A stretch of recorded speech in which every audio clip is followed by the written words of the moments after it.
Mobile নিতেছে। এই চুরি করে চুরি মোবাইলটা যে আমার।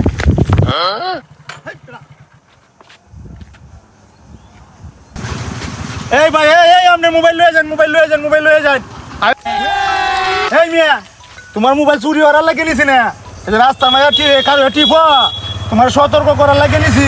যাও মিয়া, রাস্তা মাঝে কারো মোবাইল টিপো না, যাও গা। এই বেটা গাড়ির মাঝে তেল নাই বেটা, তুই একে করছি না এবার চুরি করতে তো বেটা বাতাস যায় না। সারাটা কিশোরগঞ্জে করছি, 65 বাম আছে, 100 টাকা তেল পেলাম না বেটা। তুই একটা চুরি হচ্ছে পাম্পের মাঝে তেল পাইছে বেটা, তো আগে কইবে। এই মোবাইলটা দিয়ে আমরা পাচ্ছি না, তো বাঁচার কোনো উপায় আছে না। এই বেটা তেল ছাড়া লয়ে পারি না তোমরা, যা যাই গিয়া যা তেলে লয়ে যাও লাগবে। আর চুরি করতাম না।